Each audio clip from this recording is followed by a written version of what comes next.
Hello everyone, welcome to my channel. आज हम hello everyone, शुरू करते हैं हमारा आज का लेक्चर, जिसमें मैं कवर करने जा रही हूँ विजयनगर एम्पायर के वो क्वेश्चंस जो कि एसएससी एग्ज़ाम्स में पूछे गए थे 2025 में। ये क्वेश्चंस काफ़ी ज़्यादा इम्पोर्टेंट है और हो सकता है आने वाले एग्ज़ाम्स में ये क्वेश्चंस पूछे जाएँ, और इससे रिलेटेड कुछ फैक्ट्स और बताऊँगी मैं जो कि काफ़ी ज़्यादा इम्पोर्टेंट है। तो शुरू करते हैं। हमारा जो पहला क्वेश्चन है वो है तालीकोटा का युद्ध जो कि 1565 में लड़ा गया था, उसकी वजह से किस साम्राज्य का पतन हुआ था। ठीक है, तो इसका सही जवाब है हमारा option number B, Vijayanagar empire. अगर तालीकोटा युद्ध के बारे में बात करें तो ये हुआ था 23 जनवरी 1565 में, और इस युद्ध को एक और नाम से जाना जाता है। वो उस युद्ध का नाम है राक्षस तंगड़ी के नाम से भी जाना जाता है इस युद्ध को, जो कि 1565 में हुआ था।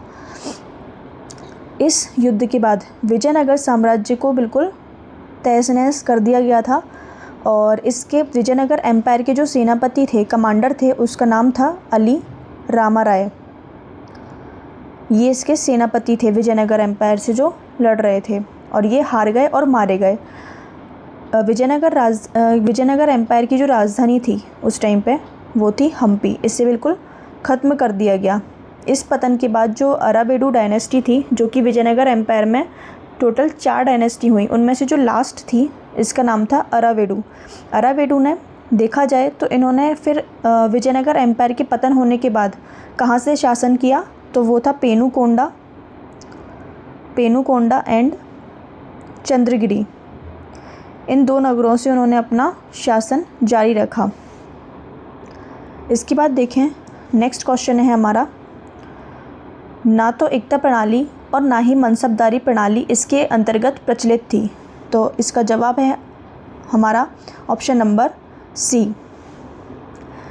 अगर इसके बारे में देखें तो एकता प्रणाली जो थी, एकता प्रणाली को स्टार्ट करने वाला जो शासक था वो था इल्तुतमिश, और ये दिल्ली सल्तनत में काफ़ी प्रचलित थी। और जो मनसबदारी सिस्टम था उसे स्टार्ट किया था अकबर ने। मुग़ल साम्राज्य में ये काफ़ी ज़्यादा प्रचलित थी। अगर विजयनगर एम्पायर की बात करें तो विजयनगर में जो सिस्टम चल रहा था उसका नाम था अमरनायक नाम से प्रणाली चल रही थी, और एक और सिस्टम चल रहा था जिसका नाम था नयनकार सिस्टम। ये एडमिनिस्ट्रेटिव जो व्यवस्था थी, यानी कि प्रशासनिक व्यवस्था थी, उसके लिए काफ़ी प्रचलित थी। और ये जो अमरनायक थी वो आर्मी के लिए थी। नेक्स्ट क्वेश्चन देखते हैं। हमारा नेक्स्ट क्वेश्चन है, रायचूर के युद्ध में विजयनगर के कृष्णदेव राय को पराजित करने वाला शासक कौन था। ये क्वेश्चन गलत हो गया है। ये कृष्णदेव राय इसमें पराजित नहीं हुए थे बल्कि जीते थे। और रायचूर का जो युद्ध था ये विजयनगर के कृष्णदेव राय वर्सेस बीजापुर के जो सुल्तान था। बीजापुर का सुल्तान कौन था, तो उसका नाम था आदिल शाह। इसके बीच लड़ा गया था ये युद्ध, रायचूर का युद्ध। और ये लड़ा कब गया था, तो ये लड़ा गया था 1520 में। इस युद्ध में आदिल शाह की हार हुई थी, और ये जो रायचूर का दोआब था, रायचूर वाला जो एरिया था वो कृष्णा और तुंगभद्रा नदी के बीच का जो एरिया था उसे रायचूर का दोआब बोलते हैं। इस रायचूर दोआब को पाने के लिए ही ये युद्ध लड़ा गया था। इस विजय के उपलक्ष्य में, इस विजय के बाद कृष्णदेव राय ने उड़ीसा के जो शासक थे गजपति, उनके खिलाफ भी उन्होंने कैंपेन किया था। इसके बाद देखें तो कृष्णदेव राय के टाइम पर ही एक पोर्तुगीज़ ट्रैवलर यहाँ पर आया था कृष्णदेव राय के दरबार में, और उन्होंने कृष्णदेव राय के साथ घोड़ों का व्यापार किया था। और उस पुर्तगीज़ ट्रैवलर का जो नाम था वो था अल्बुकर्क। नेक्स्ट क्वेश्चन देखते हैं। हमारा नेक्स्ट क्वेश्चन है, सल्तनतों के किस संघ ने तालीकोटा के युद्ध में विजयनगर साम्राज्य को हराया था। तो इसका सही जवाब है हमारा ऑप्शन नंबर डी, दक्कन सल्तनत। अगर इसके बारे में देखें तो इस संघ में ये जो सल्तनतें थीं वो 4 सल्तनत थीं टोटल। एक थी बीजापुर, एक थी अहमदनगर, एक तीसरी थी गोलकोंडा और चौथी थी बीदर। इन संयुक्त मोर्चे में केवल जो बरार सल्तनत ने हिस्सा नहीं लिया था। ये जो 4 सल्तनत थी इन्होंने विजयनगर साम्राज्य के खिलाफ लड़ाई लड़ी थी, और एक और थी इसमें जिसका नाम था बरार। सिर्फ इसने विजयनगर एम्पायर के खिलाफ लड़ाई नहीं लड़ी थी। इस गठबंधन का नेतृत्व जो कर रहे थे वो बीजापुर के जो शासक थे उसका नाम था अली आदिल शाह और अहमदनगर से हुसैन निज़ाम शाह। ठीक है, ये 2 शासक थे जो लीडरशिप कर रहे थे। इस युद्ध को एक और नाम से जाना जाता है, वो नाम है बैटल ऑफ बन्नीहट्टी।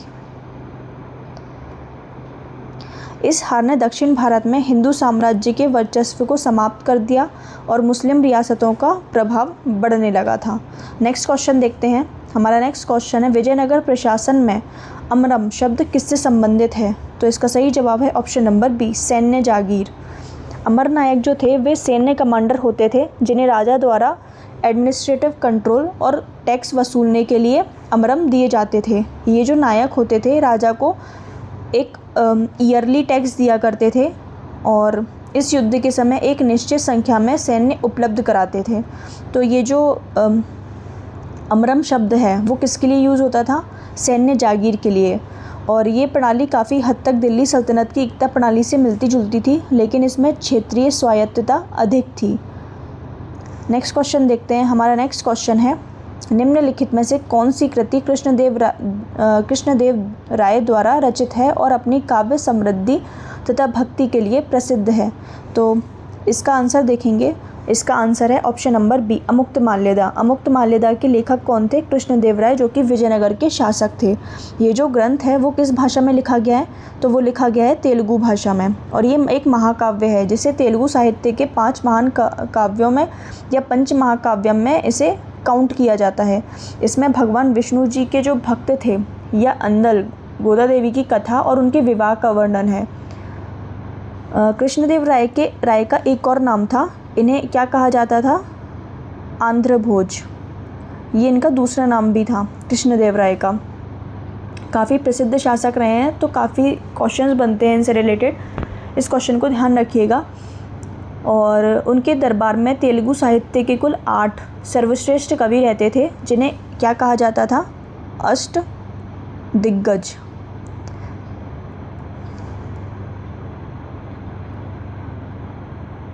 नेक्स्ट देखते हैं। हमारा नेक्स्ट क्वेश्चन है, विजयनगर के पारंपरिक वृत्तांतों में किसे नरपति या मनुष्यों का स्वामी कहा जाता है? तो इसका सही जवाब है ऑप्शन नंबर डी, राय। इसके बारे में देखें तो विजयनगर शासकों, जिन्हें क्या कहा जाता था? राय, को उनकी पैदल सेना और जनशक्ति के कारण परंपरा में नरपति यानी कि मनुष्यों का स्वामी की उपाधि दी जाती थी। दक्कन के सुल्तानों को उनकी अश्व सेना की ताकत के कारण क्या कहा जाता था? अश्वपति। और उड़ीसा के जो शासक हुआ करते थे उन्हें क्या कहते थे उड़ीसा में? तो उड़ीसा साइड बोलते थे उन्हें गजपति। नेक्स्ट क्वेश्चन देखें तो नेक्स्ट क्वेश्चन है हमारा, विजयनगर के शासकों को उनके शासनकाल के क्रम में सही ढंग से व्यवस्थित करने वाला विकल्प कौन सा है? तो इसका सही जवाब देखते हैं हम। इसका सही जवाब है ऑप्शन नंबर बी, पहले थे हरिहर देवराय सेकंड कृष्णदेव राय, यानी कि ये 3 नाम दिए गए हैं। ठीक है, इन तीनों को सही क्रोनोलॉजी में जमाना था कि कौन पहले आया कौन बाद में। हरिहर के बारे में देखें तो हरिहर जो फर्स्ट थे, इन्होंने अपने भाई बुक्का राय के साथ मिलकर 1336 ईस्वी में संगम डायनेस्टी की स्थापना की थी और विजयनगर साम्राज्य को बनाया था। ठीक है, विजयनगर कब स्थापित हुआ था, तो वो 1336 में किसके द्वारा, हरिहर और बुक्का द्वारा। देवराय द्वितीय के बारे में बात करें तो संगम काल के काफ़ी महान शासक रहे हैं ये। इनके शासनकाल में एक पर्शियन यानी कि फ़ारसी राजदूत आए थे जिनका नाम था अब्दुल रज़्ज़ाक़। अब्दुल रज़्ज़ाक़ इन्हीं के टाइम पर विजयनगर साम्राज्य में आए थे और विजयनगर साम्राज्य पर कृष्णदेव राय ने कब शासन किया, तो इन्होंने 1509 से लेके 1529 तक शासन किया। विजयनगर साम्राज्य पर कुल 4 राजवंशों ने शासन किया जिसका क्रोनोलॉजिकल ऑर्डर है, पहला है संगम वंश, दूसरा है सुलुव, तीसरा है तुलुव और चौथा है हमारा अरावेडु।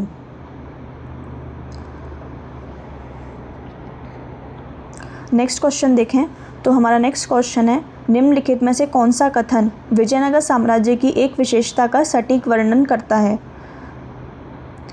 विजयनगर साम्राज्य की एक विशेषता बतानी है जो से एक संबोधित करता है, तो इसका सही जवाब है हमारा ऑप्शन नंबर बी, लोटस महल में स्पष्ट फारसी वास्तुशिल्प प्रभाव दिखाई देता है। इसके बारे में देखें, लोटस महल जो है या फिर कमल महल, जिसे हम्पी के जनाना बाड़े के भीतर स्थित सबसे सुंदर और अनूठी बिल्डिंगों में से एक है। एक हज़ारा टेम्पल है, मुख्य रूप से राजा और उनके परिवार के निजी पूजा के लिए उपयोग में लाया जाता था उसे हज़ारा राम मंदिर को। नेक्स्ट क्वेश्चन देखें तो हमारा नेक्स्ट क्वेश्चन है, विजयनगर की परंपराओं के संबंध में निम्नलिखित में से कौन सा कथन सही है। ये आज का हमारा लास्ट क्वेश्चन है। इसके बारे में देखें तो इसका सही जवाब जो है विजयनगर की परंपराओं से संबंधित, इसके ऑप्शन है, राय को अश्वपति कहा जाता था, सुल्तानों को नरपति कहा जाता था। राय को नरपति और सुल्तानों को अश्वपति, राय को गजपति, सुल्तानों को राजगुरु, राय और सुल्तान दोनों को राजाधिराज कहा जाता था। तो ये मैंने आपको पहले भी क्वेश्चन में डिस्कस किया है, तो इसका सही जवाब है ऑप्शन नंबर सी, राय को नरपति कहा जाता था और सुल्तानों को अश्वपति कहा जाता था। अगर विजयनगर के राजा के बारे में बात करें तो इन्हें नरपति क्यों कहा जाता था, क्योंकि इनके पास पैदल सेना का बहुतायत में प्रयोग करते थे ये लोग, पैदल सेना का, इन्फेंट्री का, इसीलिए इन्हें नरपति कहा जाता था। दक्कन के सुल्तान अपनी मजबूत घुड़सवार सेना के लिए जाने जाते थे, इसीलिए इन्हें अश्वपति कहते थे। और उड़ीसा के जो शासक थे उन्हें गजपति कहते थे। इन उपाधियों का जो मेंशन है वो हमें समकालीन जो यात्री थे जैसे कि डोमिंगो पायस और फर्नांड नूनेस की यात्रा यानी कि ट्रैवलॉग से हमें देखने को मिलता है, वहाँ पर इनका मेंशन है। तो आज के कुछ 10 क्वेश्चंस थे जो कि पिछले साल यानी कि 2025 में डिफरेंट एसएससी एग्ज़ाम्स में पूछे गए हैं, काफ़ी इंपॉर्टेंट है, ध्यान रखिएगा इन क्वेश्चंस को। कल की वीडियो में हम मिलते हैं नेक्स्ट वीडियो में, जिसमें हम कवर करेंगे हमारा मिडाइवल हिस्ट्री का नेक्स्ट टॉपिक। तो बने रहिए मेरे साथ, और अगर आपको ये वीडियो पसंद आई हो तो प्लीज़ लाइक करिए और subscribe my channel. Thank you so much.